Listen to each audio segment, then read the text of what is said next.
있습니다. 구약성경 6장 12절에서 18절 말씀 369페이지를 찾아주시기 바랍니다. 구약성경 369페이지입니다. 사사기 6장 11절에서 18절까지 말씀이 되겠습니다. 369페이지 다 찾으셨습니까? 네. 대답 잘하는 친구들이 착한 친구들입니다. 369장 페이지 우리 한 절씩 교독합시다. 여러분들이 먼저 크게 읽어주세요. 시작.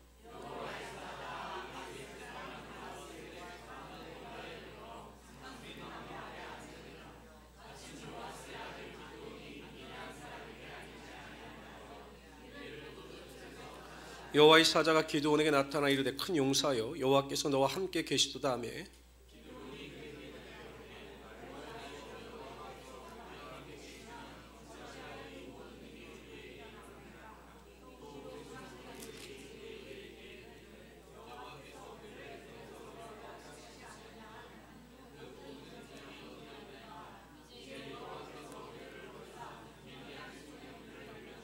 여호와께서 그를 향하여 이르시되 너는 가서 이 너의 힘으로 이스라엘을 미디온의 손에서 구원하라. 내가 너를 보낸 것이 아니냐 하시니라.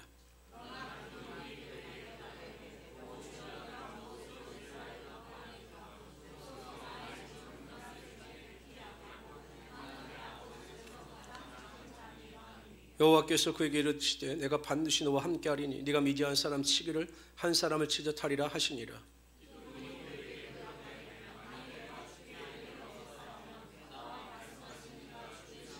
우리 18절 다 가시겠습니다. 시작.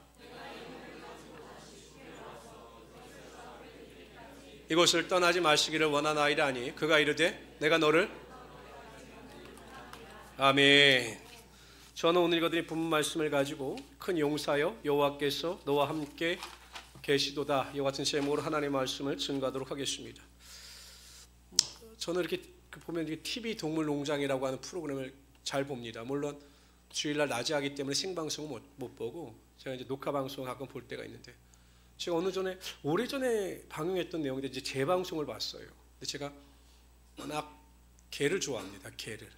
근데 기르진 않지만 좋아하는데 거기 자몽이라고 하는 유기견이 나오더라고요. 이 유기견이라는 것은 주인이 버린 겁니다.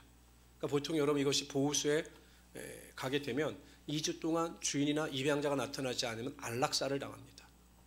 굉장히 불행한 개죠. 그런데 이용민이라고 하는 훈련사가 이 개를 보더니 이게 유기견인데 보통 개가 아닌 걸 안 거예요. 그래서 본인이 그 개를 입양하고 훈련을 시켰습니다. 세계 폴로 대회라고 하는 게 있어요. 이게 주인하고 얼마나 호흡을 잘 맞냐, 또 장애물을 얼마나 잘 통과하느냐. 보통 이제 혈통 있는 개들이 출전을 하는데 이 유기견은 혈통이 없는 그야말로 변견입니다. 변견. 그런데 출전했는데 1등을 했어요. 사람들이 깜짝 놀랐죠. 그래서 굉장히 이제 명견 대접을 받게 됩니다. 만약에 이 자몽이라고 하는 개가 이 이용민이라고 하는 훌륭한 훈련사를 만나지 못했더라면, 자신을 알아봐주는 훈련사를 만나지 못했더라면 아마 형편없는 개로 끝나고 말았을 것입니다. 자신을 알아봐주는 주인을 만나서 그야말로 인생 역전이 아니라 견생 역전이 이룬 거죠. 완전히 개 팔자가 바뀐 겁니다. 우리가 이 세상을 살아가면서 한 인간으로서, 한 존재하는 사람으로서 무엇을 하느냐, 즉 어떤 일을 하느냐, 어떤 직업을 갖느냐, 또 얼마만큼 노력하느냐라고 하는 것은 굉장히 중요합니다. 그러니까 인생의 성공과 실패가 내가 어떤 일을 어떻게 하느냐에 결정된다고 해도 과언은 아니죠. 그러나 그것이 전부가 아닙니다. 인생을 뒤돌아보면 어떤 일을 하고 어떻게 일을 하냐보다 더 중요한 것이 과연 내가 어떤 사람을 만나느냐라는 것입니다. 부부관계도 그렇고 자녀관계, 부모 자녀관계도 그렇고 직장에서도 그렇고 내가 정말 어떤 사람을 만나느냐, 어떤 사람과 동행하느냐가 굉장히 인생에 결정적인 영향을 미친다라는 것입니다. 어찌하든지 간에 여러분, 우리가 이 세상에 있어서 가장 중요한 만남은 하나님을 만나는 것입니다. 믿으십니까? 우리가 하나님을 만나 하나님의 자녀가 되고 천국 백성이 되는 것이 가장 중요한 만남이고 축복의 만남이 될 수가 있는 것입니다. 왜냐하면 전지전능하신 하나님께서 주목하시는 사람, 하나님께서 사랑하시는 사람, 하나님께서 책임지시는 사람이 되기 때문이죠. 하나님께서 우리를 주목하시고 사랑하시며 우리를 책임지시면 우리의 인생에 그야말로 인생 역전의 축복이 매일매일 흘러넘치게 되어 있는 것입니다. 오늘 본문에 나오는 기드온도 하나님을 통해서 인생 역전의 축복을 받은 사람입니다. 본인이 생각하기에도 여러분 기드온은 별 볼 일 없는 사람이었습니다. 아무리 그래도 보통 개인은 자기 자신에 대한 프라이드가 있어요. 그리고 자기 자신에 대해서 좋게 이야기를 합니다. 근데 여러분 기드온은 자기 자신에 대한 프라이드가 전혀 없었습니다. 뭐라고 이야기합니까? 아이고, 우리 집은 므낫세 지파 중에서 가장 형편없는 집안이고 별 볼 일 없는 집안이고 나는 그 별 볼 일 없는 집안 가운데 가장 최악의 사람입니다 라고 이야기할 정도로 자존감도 낮고 형편없는 그야말로 별 볼 일 없는 인생이었습니다. 그런데 하나님께서 그와 함께 하시고 큰 용사로 칭하시며 그의 인생 가운데 그의 삶 가운데 능력을 주시니 300명의 용사를 가지고 13만 5천 명의 미디안 군사를 물리치는 기적을 행하며 하나님께서 이끄시는 민둠의 영웅이 될 수가 있었던 것입니다. 우리가 하나님을 매일 제대로 만나면 우리의 삶에도 항상 인생 역전의 축복이 나타나게 되어 있는 것입니다. 그래서 저는 이 시간 오늘 본문이 하나님께서 기드온을 부르신 내용입니다. 이걸 보통 콜링이라고 합니다. 콜링, 부르심이라고 합니다. 이 내용 속에서 우리에게 주는 교훈을 살펴보도록 하죠. 우리 12절 다시 한번 읽어볼까요? PPT, Q 준비해 주세요. 12절 시작.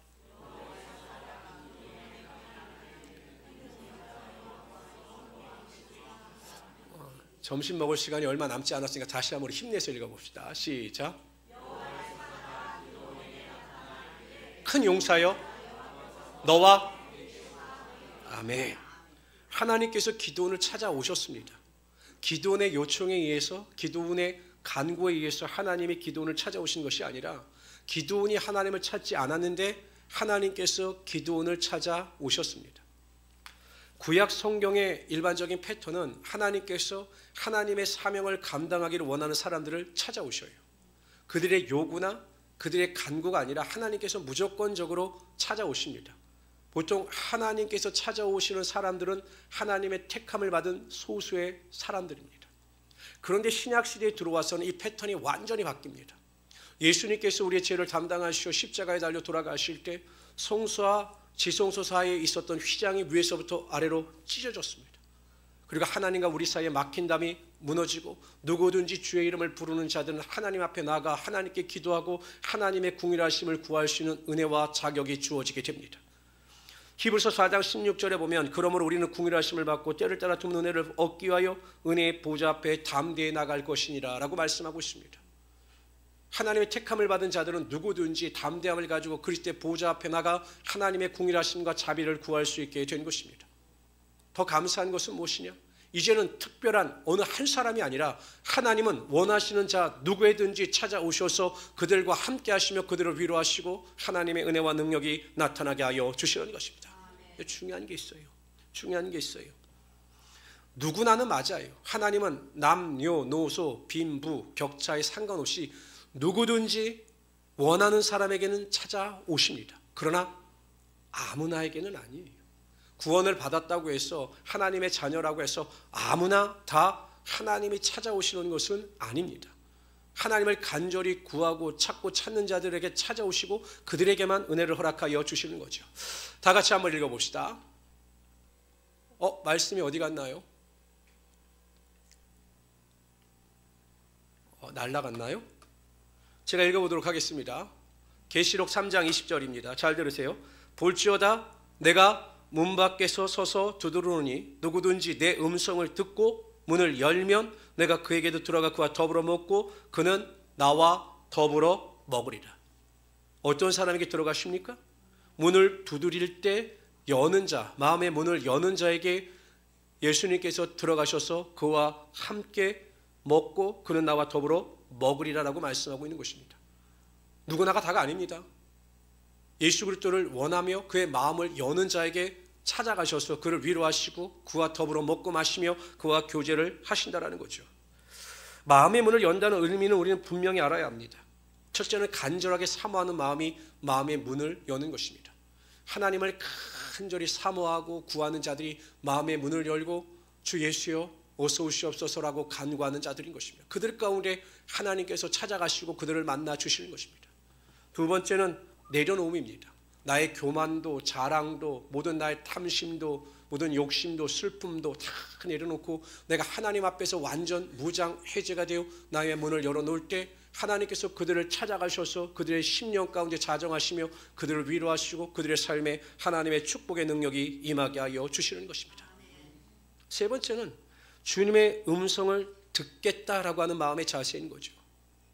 보통 성도들은 기도를 일방적인 것으로만 생각합니다. 내가 하나님께 대하여 부르짖고 간구하면 하나님께서 응답하신다라고 하는 일방적인 기도만을 생각합니다. 아니에요. 기도는 상호 소통인 것입니다. 우리가 하나님께 기도하고 간구했다면 또한 우리는 하나님의 음성을 듣고 하나님의 뜻을 분별할 수 있어야 하는 것입니다. 내 기도에 대한 하나님의 뜻이 무엇이고 내 기도에 대한 하나님의 음성이 무엇인지를 우리가 간절히 구하면 하나님은 하나님의 음성과 하나님의 뜻을 알려주시는 거예요. 근데 많은 성도들이요, 어떤 일이 생기냐면 자신이 기도할 때 그냥 기도하고 돌아갑니다. 하나님께서는 말씀하시려고 하는데 그 음성을 들으려고 하지를 않아요. 근데 여러분, 이러한 과정이 쉽게 이루어지지 않습니다. 왜냐하면 이 과정은 훈련을 받아야 하는 것입니다. 굉장한 훈련이 필요한 것입니다. 제가 기도의 경험을 통해서 보면 정말 훈련과 오랜 시간이 필요합니다. 제가 한 시간의 기도를 놓고 볼 때, 한 시간을 기도한다라고 볼 때 언제 깊은 기도에 들어가냐면 한 20분 정도를 기도하면 이제 깊은 기도에 들어갑니다. 그 전에는요, 막 잡생각도 있고 여러 가지 어려움도 있어요. 그런데 하나님 앞에 간절히 기도하고 회개하고 또 하나님의 궁일하심을 구하여 들어가면 한 20분에서 30분 정도 기도했을 때 깊은 기도에 들어가게 됩니다. 그러면 하나님께서 정말 하나님의 음성을 들려주셔요. 하나님의 마음을 알게 하시고 하나님의 뜻을 분별하게 하여 주시는 겁니다. 근데 그런 경험이 없지요. 제가 얼마 전에도 추수감사주일 행사를 놓고 기도하는데 정말 하나님께서 뚜렷하게, 요즘에는 그렇게 뚜렷하게 말씀하신 적이 없네요. 정말 뚜렷하게 확신 가운데 마음을 주시더라고요. 하경 형제가 없네요. 기라게 형제에게 가서 은혜 아니면이라고 하는 찬양을 하라고 부탁을 해라, 이런 마음을 저에게 주시더라고요. 제가 보통 같은 경우 권면을 하는데 그때는 제가 하경 형제한테 하라고 이야기를 했어요. 하라고. 왜냐하면 너무 뚜렷했습니다. 하경 형제에게 은혜 아니면이라고 하는 찬양을 해라. 제가 하면 안 될까요? 아니다. 하경 형제가 하게 하라, 이렇게 마음을 주셔요. 왜냐하면 내가 하면 너무 좋을 것 같은데 하라. 근데 하경 형제가 또 아멘으로 받아들였는데 지난 추수감사주일날 우리 하경 형제의 찬양을 듣고 은혜의 눈물을 흘렸다고 하는 분들이 정말로 많아요. 좀 아쉽죠. 제가 있으면 더 많은 은혜를 받으셨을 텐데 좀 아쉽긴 하지만 그렇게 하나님은 음성을 들려주셔요. 하나님의 음성을 듣는 법은 있어요. 그것을 훈련을 받고 받아야 진정 하나님의 뜻을 분별할 수 있는 올바른 하나님의 음성을 듣는다라는 것입니다.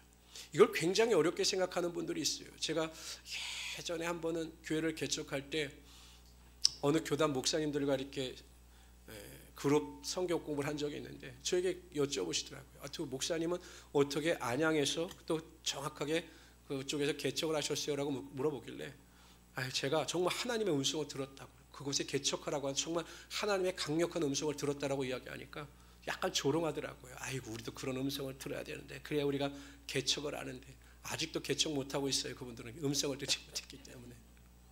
하나님은요, 살아가는 자들에게 분명히 하나님의 음성을 들려주십니다. 아니면 우리가 믿음으로 기도할 때 하나님은 뚜렷한 음성이 아닐지라도 우리 마음 속에 하나님의 뜻을 어렴풋이 알 수 있는 은혜를 부어주셔요. 무의식 중에 은혜를 주셔요. 제가 작년엔가 우리 목사님들과 어딜 가는데 저는 이렇게 목사님들과 어디 여행 다니는 걸 별로 좋아하지 않거든요. 왜냐하면 시간 낭비고 맨날 하는 이야기라 전 별로 좋아하지 않습니다. 그냥 제가 혼자 자전거를 타거나 혼자 산에 가서 있다가 오지 그렇게 여행 다니는 걸 좋아하지 않는데 목사님들이 그냥 자꾸 저에게 여행을 가자고, 그래서 또 인간관계상 어쩔 수 없이 제가 갔어요. 근데 이상하게 그날따라 가지 말라는 거예요. 제 마음속에 가지 말라 이런 마음이 있는 거죠. 이게 성령이 들려주시는 음성이었는데 제가 아무 생각 없이 갔다 교통사고 났어요. 그것도 제가 그 교통사고 나고 그 나이롱 환자 때문에 제가 얼마나 큰 고통을 당했는지 몰라요. 그래서 요즘에 제가 정말 어느 순간 정말 하나님께서 주시는 성령의 음성을 쫓아서 하지 말라라고 하는 것을 제가 철저하게 순종하며 살아갑니다. 어떻게 이렇게 됐는가를 생각해 보면 매일 기도하고 하나님 앞에 나아갈 때 하나님께서는 분명히 하나님의 음성과 하나님의 뜻을 우리에게 알려주시고 하나님 앞에서 온전한 은혜를 쫓아 살아갈 수 있게 하여 주시는 것입니다. 그렇게 해서 중요한 것이 있어요. 하나님의 뜻을 온전히 분별할 수 있게 해서 하나님의 음성을 듣기 위해서 가장 중요한 것이 있습니다. 그것은 고린도전서 2장 10절에 보면 오직 하나님이 성령으로 이것을 우리에게 보이셨으니 성령은 모든 것 곧 하나님의 깊은 것까지도 통달하시느니라 라고 말씀하고 있습니다. 성령 충만하게 되면 성령께서 하나님의 뜻대로 기도하심으로 하나님의 뜻을 분별할 수 있도록 도와주시고 하나님의 음성을 들을 수 있는 은혜와 능력을 반드시 허락하여 주시는 것입니다. 이것이 훈련이 필요합니다. 정말 훈련이 필요합니다. 기도 훈련이 필요합니다. 매일 깨어서 믿음으로 기도하고 무릎 꿇는 헌신의 기도를 통해서 하나님의 음성을 듣고 분별하여 순종하심으로 하나님이 찾아오시는 사람, 하나님이 인도하시는 사람, 하나님의 축복을 받는 우리 귀한 성도들이 되시기를 주님의 이름으로 축원합니다. 두 번째, 오늘 본문 이렇게 말씀하셔요. 큰 용사여 여호와께서 너와 함께 계시도다. 여러분, 이 당시에 기도는 큰 용사가 아니었어요. 왜냐하면 여러분, 미디안 사람들에게 얼마나 겁을 먹었는지 보통 밀은 넓은 마당에서 타작을 하거든요. 근데 타작한 밀을 뺏기게 두려워해서 포도를 집어짜는 조그만 틀에서, 그러니까 우리는 말하는 이렇게 옛날에 이렇게 방아를 찐다 이렇게 하는 것처럼 이렇게 찌는 것처럼 그 좁은 데서 밀을 타작했던 것으로 보입니다. 근데 그 보잘것없고 정말 어찌 보면 세상에서 소외되어 가는 그 인생 가운데 살아가는 기도원을 찾아오셔서 주의 사자 가장 먼저 한 말은 큰 용사요 라고 하는 말씀이셨습니다. 선포셨습니다. 아니, 인간의 눈으로 보면 용사가 아닙니다. 오히려 찌질입니다. 찌질. 너무 겁쟁입니다. 근데 하나님께서 주의 사자를 통해서 큰 용사라고 기도원을 칭하십니다. 현재의 기도원이 아니라 앞으로 변할 기도원을 보시고 그에게 선포하실 때 기도원은 정말 큰 용사가 되지요. 300명을 가지고 14만 5천 명을 물리치는 큰 영웅이 됩니다. 이스라엘 민족의 히어로가 됩니다. 모든 사람들이 추앙하는 위대한 인물이 되었습니다. 하나님은 현재의 우리 모습이 아니라 미래의 우리의 모습을 보시면서 우리가 큰 용사가 되기를 원하시는 하나님이 되시는 것입니다. 우리가 생각하기엔 아이고 하나님, 전 정말 보잘것없습니다. 보잘것없는 집안에서 보잘것없는 학력을 가지고 보잘것없는 인생을 살아갑니다. 그저 하루하루 살아가는 것도 하나님의 은혜고 하나님의 축복입니다 라고 고백하시는 분들도 있을 겁니다. 그것도 감사한 일이죠. 그러나 하나님은 하나님께서 우리에게 바라시는 위대한 용사를 꿈을 꾸면서 하루하루 살아가는 자들에게 하나님의 높여주심과 하나님의 큰 능력과 하나님의 권능이 나타나게 하여 주시는 것입니다. 저는 특히 우리 권사님들의 이제 연세가 계시지만 30대, 40대 우리 청년들까지도 위대한 용사의 꿈을 꾸면 하나님께서 우리의 삶의 형편에 상관없이 우리를 들어 사용하시며 하나님의 큰 능력이 반드시 나타나게 하여 주시는 것입니다. 인간은 꿈꾸는 대로 성장하게 되어 있고 인간은 꿈꾸는 대로 그러한 인물이 될 수가 있게 된다는 것입니다. 아까 사진을 잠깐 봤죠. 저는 솔직히 이 국민일보에 난 기사를 보면서 저는 이 게임을 잘 몰라요. 근데 혹시 우리 청년들이나 젊은 분들은 아시나요? 게임이 리그 오브 레전드? 게임 아세요? 성은이는 알죠? 이 게임 아시는 분 한번 손들어. 리그 오브 레전드. 아, 그러세요. 많이 아시네. 이 게임의 인기가 대단하더라고요. 한국에서 이제 결승전이 이제 중국하고 결승전이 일어났는데 저 고축에 있는 스카이돔에 그 18,000석을 수용하는 그 관중석이요 10분 만에 매진이 됐다라고 합니다. 대단하죠. 그리고 이제 멀티플렉스 영화관에서 그걸 직접 제가 예전에 한번 그 해운대에서 이 게임이 일어났을 때 그 백사장에 어마어마한 사람들이 제가 모인 것은 얼핏 기억이 나요. 그만큼 이 청소년들에게는 굉장히 인기 있는 게임이라고 이야기를 하더라고요. 근데 저 오른쪽에 있는 청년이 누구냐면 이민영이라고 하는 청년인데 지금 저 청년이 성경을 보고 있는 거예요. 21살밖에 되지 않았어요. 아버지는 개척교회 목사님입니다. 그런데 이제 저 이민영이라고 하는 저 형제가 이번에 리그 오브 레전드 세계 결승전에서 큰 공을 세워서 우승을 하는데 이바지했습니다. 그리고 이제 저 형제에게 인터뷰를 했어요. 그랬더니 저 형제가 모든 영광을 하나님께 돌립니다 라고 고백을 했습니다. 그리고 저렇게 딴 사람들은 딴짓하고 옆에서 책 볼 때 저 청년이 성경을 읽는 거예요. 지금 성경. 그리고 항상 그것을 자신의 SNS에 올려서 많은 사람들에게 영향을 줬어요. 근데 놀라운 사실은 저 이민영이라고 하는 형제가 나는 예수를 믿습니다, 하나님께 영광을 돌립니다 라고 고백을 했더니 많은 청소년들이 기독교에 대해서 호감을 가지게 되고 나도 나가게 된다면 하나님을 믿고 싶습니다 라고 하는 고백을 한 청소년들이 많아졌다는 거예요. 21살인데 굉장한 영향력을 발휘한 거죠. 하나님께서 저 형제를 통해서 하나님의 위대한 일을 행하신 겁니다. 보통 연봉으로 그 옆에 있는 사람이 이상혁이라고 저는 잘 모르는데 페이커라고 그래서 연봉이 한 20억 된다고요. 20억. 대단하죠.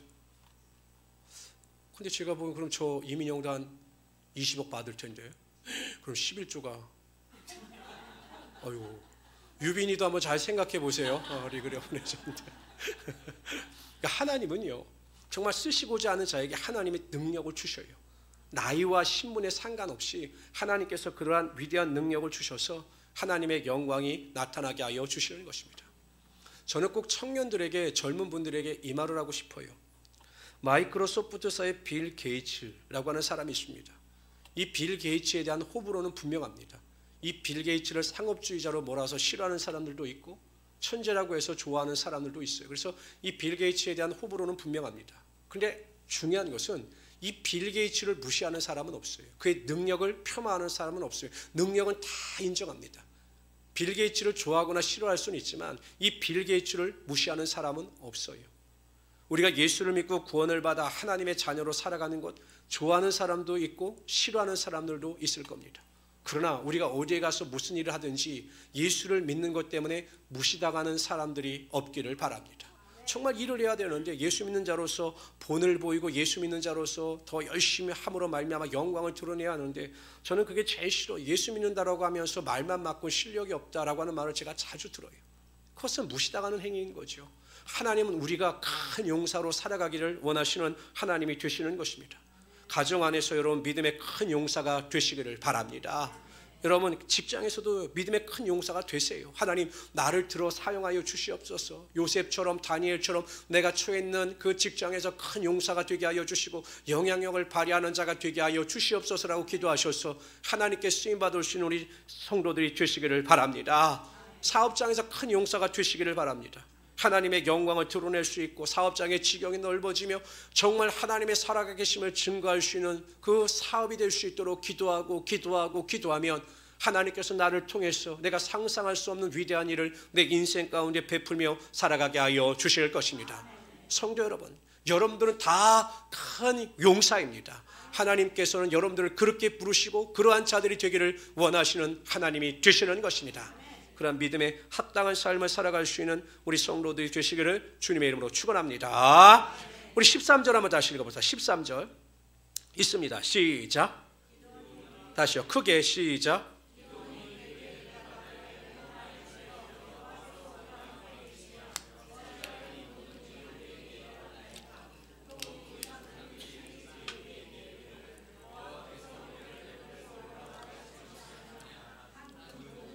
어디에 있나이까? 우리를 미디안의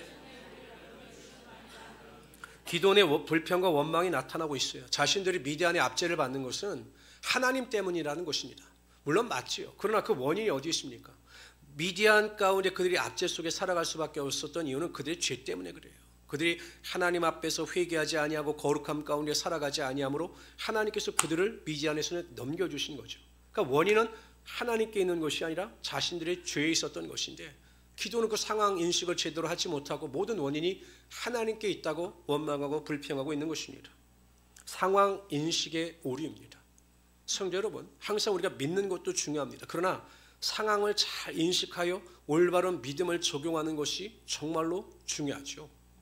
우리가 이 세상을 살아갈 때 우리가 상상할 수 없는 정말 기묘한 일들이 많이 발생합니다. 제가 금요일 날도 말씀을 드렸지만 이틀 전인가 춘천에서 새벽 예배를 마치고 횡단보도를 건너는 권사님들이 80대 어르신이 운전하는 차에 치여서 그 자리에서 돌아가셨어요. 이걸 어떻게 설명할까요? 아니, 놀다가 그런 것도 아니고 세상을 쫓아 산 것도 아니고 정말 새벽 예배 열심히 하고 횡단보도를 건너다가 차에 치여서 돌아가셨어요. 여기서 중요한 것은 상황 인식에 대한 해석입니다. 이걸 믿음으로 해석하느냐 인간의 눈으로 해석하느냐에 따라 그 문제 사건에 대한 반응이 달라지겠죠. 그 가족들이 보기엔 여러분, 아니 예수 잘 믿는데, 믿음이 없다면 예수 잘 믿는데 새벽 예배 갔다 오는데 그렇게 허무하게 죽을 수 있어? 이러한 하나님을 우리가 어떻게 믿을 수 있겠느냐라고 반응하는 해석이 있을 수 있어요. 다른 해석은요, 그럼에도 불구하고 생명의 근원은 하나님께 있으니 하나님께서 그 영혼을 취하셨고 우리 어머님이나 내 아내가 하나님 나라에서 영원한 안식을 누리고 있으니 그것 또한 감사한 일이 아니겠는가라고 해석하는 분들도 있을 겁니다. 여러분들은 어떠한 해석을 하실 겁니까? 어떠한 해석을 하고 어떻게 살아가실 겁니까? 믿음이 있다는 분들도 대부분 그러한 상황 속에서 상황 인식과 해석을 어디에 중점을 두느냐? 기드온처럼 둬요. 하나님 왜 나에게서 가족을 앗아가시고 왜 나에게서 사랑한 사람을 데려가셨습니까? 정말 하나님 원망스럽습니다. 하나님 이게 도대체 무엇입니까? 라고 말하는 분들이 훨씬 많을 겁니다. 이게 인간의 한계인 거죠. 그러니까 상황 인식을 제대로 하는 것이 정말로 중요합니다. 그러나 여러분 꼭 기억하십시오. 생명은 하나님께 속해 있는 거예요. 이 생명을 주관하시는 분은 하나님이십니다. 아무리 사단 마귀도 이 생명은 터치할 수가 없어요. 데려가심도 하나님인 것이죠. 그럼 이 상황 인식에 대한 것을 믿음 안에서 올바로 해석하는 성도들은 그럼에도 불구하고 하나님, 살아가는 우리 어머님, 살아가는 내 아내를 데려가셨음에도 내가 슬프지만 감사하고 하나님 나라에서 영원한 안식을 누리게 하시고 우리가 다시 천국에 들어갔을 때 만날 수 있는 기대와 소망을 가지고 살아가게 하여 주십시오라고 해석하고 믿음 안에서 승리하며 살아갈 수 있게 되는 것입니다. 그래서 상황 인식과 판단과 해석이 그래서 정말로 중요한 것입니다.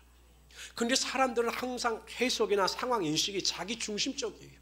항상 내 중심적입니다. 내 좋은 대로, 내 편한 대로, 내 감정대로 해석하고 적용합니다. 그러니까 여러분 믿음의 변화가 없고 믿음의 능력이 없는 거예요.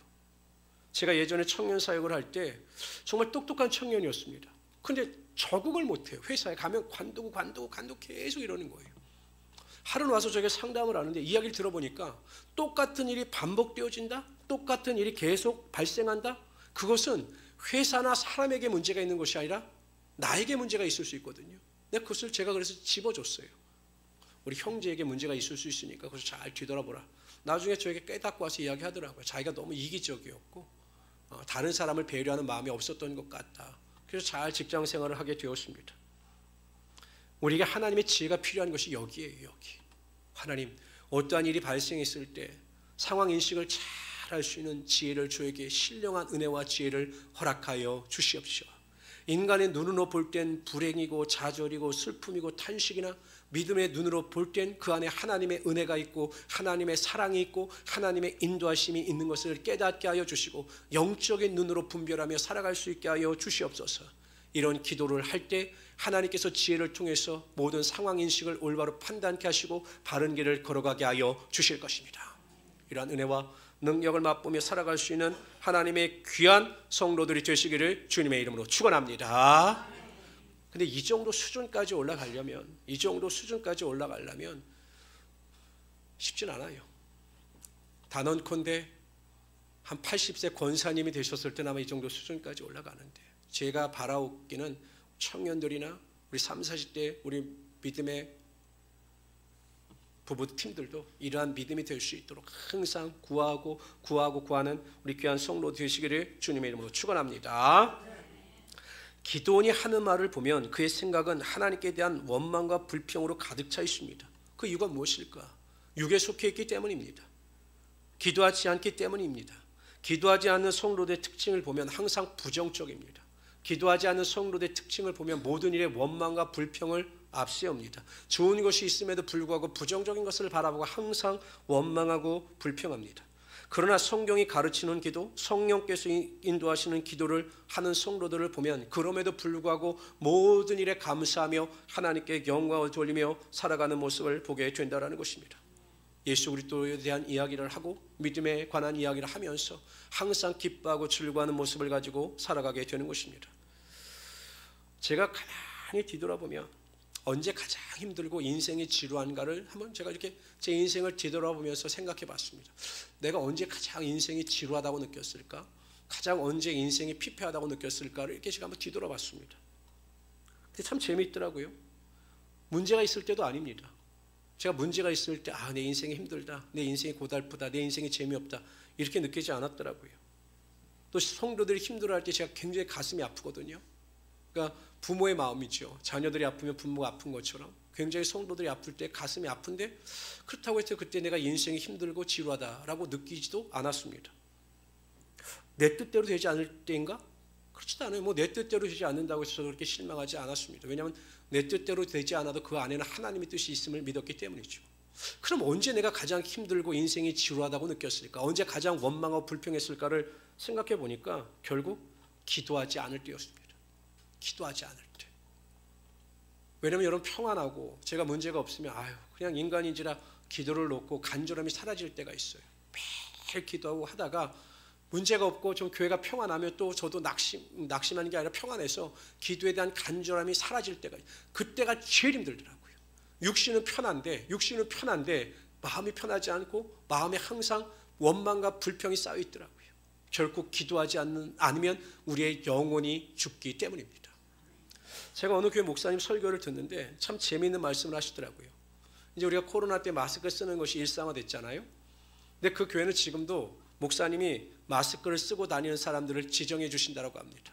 그러니까 어떤 사람들인가 봤더니 일주일 동안 기도하지 않은 사람들은 주일날 교회 올 때 마스크 쓰고 오라고 그러는데요. 그래서 왜냐고 그랬더니 일주일 동안 기도하지 않은 성도들은 주일날 교회 와서 필요 없는 말 많이 하고 남에게 상처 주는 말 많이 하고 교회에서 쓸데없는 말을 많이 하기 때문에 주일날 기도하지 않은 사람들은 항상 교회 와서 마스크를 쓰고 있으라 이렇게 말씀을 하신다라고 합니다.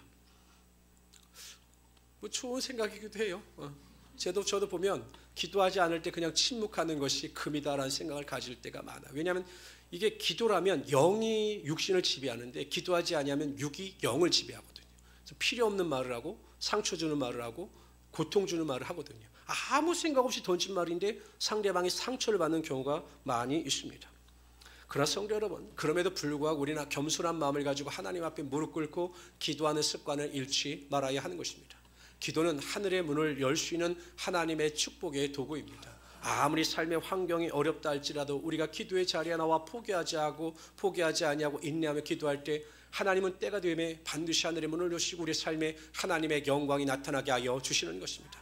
삶의 현실이 너무 어려워요. 계속 문제가 발생합니다.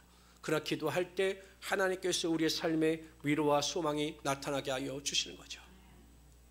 제가 아침에도 우리 집사람하고 이렇게 차를 타고 오는데 우리 집사람이 이제 여러 가지 이야기를 하다가 갑자기 유튜브에 알고리즘처럼 뜬 걸 이야기해 주더라고요. 여러분 기억하실지 모르겠지만 2년 전에 교회 오빠라고 하는 영상이 이렇게 돌아다닌 적이 있어요. 남편이 대장암, 정말 예수 잘 믿는 젊은 집사인데 대장암에 걸렸습니다. 그리고 얼마 있지 않아서 그 어머님이 우울감 때문에 자살을 하셨어요. 그리고 얼마 안 있다가 그 아내가 혈액암 판정을 받았습니다. 4기. 그때 그 형제가 그렇게 이야기를 했대요. 욥의 고난에까지 미치지 못하겠지만 여보, 내가 이 고난과 환난 가운데 있을지라도 하나님께 감사할 수 있는 믿음을 달라고 기도하고 있어 라고 그 아내에게 고백했다고 합니다. 그래서 얼마 있다가 소천하셨어요. 작년인가 제가 유튜브를 잠깐 봤는데 이 교회 오빠라고 하는 그 돌아가신 젊은 집사님을 AI로 이렇게 재생을 했더라고요. 그래서 지금 살고 있는 아내에게 그 AI로 생성된 남편이 마치 살아있는 것처럼 영상으로 메시지를 남겨요. 정말 감동이더라고요. 그 아내는 막 울죠. 남편이 나오니까 막 울죠. 그런데 그럼에도 불구하고 그 안에 소망이 있어요. 그 이유를 물었더니 하나님께서 천국에서 만날 수 있는 기대와 소망을 주셨고 끊임없이 기도를 통해서 나를 만나 주시기 때문에 내가 지금 세상을 이길 수 있는 은혜 가운데 살아간다라고 고백을 하는 것을 제가 보고 큰 은혜를 받았습니다. 기도하는 자에겐 능력이 있습니다. 기도하는 자에겐 은혜가 있습니다. 기도하는 자에겐 축복이 있습니다. 그 기도의 자리에 나가 무릎 꿇고 하나님을 생각하시면서 항상 믿음으로 승리할 수 있는 우리 성도들이 되시기를 주님의 이름으로 축원합니다. 자녀들의 인격과 삶에 가장 큰 영향을 미치는 것은 부모와의 관계입니다.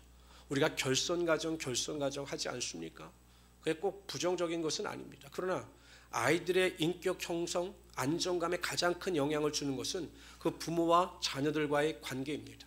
부모와 자녀의 관계가 원활히 이루어질 때 자녀들이 인격적으로 아름답게 성장하고 자존감이 높아지며 문제 해결의 능력을 가지고 나아간다라고 하는 또한 학술적 통계도 있습니다. 그만큼 부모와 자식과의 관계가 중요한 거죠.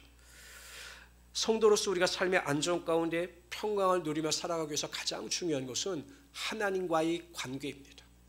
하나님과의 올바른 관계를 맺고 있는 성도들은 현재 나의 삶의 모습이 어떠하든지 간에 하나님과의 관계성 속에서 부어주시는 하나님의 은혜가 있고 하나님의 궁일하심이 있고 하나님의 자비가 있으며 하나님의 평강이 있게 되어 있는 것입니다. 그러나 하나님과의 관계가 잘못되어져 있는 성도들은 매일 매 순간마다 원망과 불평과 짜증 가운데 살아갈 수밖에 없어요. 지금 여러분의 현재의 삶의 모습은 어떻습니까? 매일 하나님 안에서 기쁨과 평강과 소망을 누리며 살아가십니까? 아니면 여러 가지 문제와 환경 때문에 마음이 짓눌려 불평과 원망 가운데 살아가십니까? 여러분들의 관계를 회복하시기를 바랍니다. 기드온이 하나님을 만나서 하나님의 찾아오심을 통해서 그의 인생 역전의 축복을 맛보았던 것처럼 무슨 일이든지 항상 하나님과의 원활한 관계, 하나님과의 돈독한 관계를 통해서 매일 하나님과 동행하며 살아갈 수 있는 우리 성도들이 되시기를 바랍니다. 그러기 위해서 우리의 마음의 문을 열어야 합니다. 큰 주람을 가지고 하나님 오시옵소서, 나의 모든 생각과 죄악을 내려놓고 하나님의 음성을 들을 수 있도록 매일 깨어서 믿음으로 기도하며 하나님의 은혜의 보좌 앞에 나갈 수 있는 최선을 다해야 하는 것입니다. 하나님께서 나를 큰 용사로 부르셨다라고 하는 믿음을 가지고 믿음의 거목들이 되시기를 바랍니다. 하나님께서 우리에게 주시는 신령한 지혜를 통해서 상황인식을 잘 분별하시고 하나님께서 주시는 지혜를 가지고 이 세상 가운데 승리하며 살아갈 수 있는 하나님의 귀한 성도들이 되시기를 주님의 이름으로 축원합니다. 제가 저번에 어느 분들하고 이렇게 이야기하다 보면 우리 성도들은 너무 믿음이 좋아요. 이렇게 어떤 청년과 우리 집사님과 이야기하는데 이제 뭐 이렇게 청약 문제가 나와서 청약도 잘하고 지혜롭게 하세요 그랬더니 젊은 집사님이 그 청년한테 다 쓸데없어. 다 우리가 죽으면 사후 준비를 잘해야 돼. 우리의 집은 다 천국에 예비되어 있어. 뭐 그런 거 걱정해. 그래서 제가 깜짝 놀랐어요. 야, 이분은 나보다 더하네.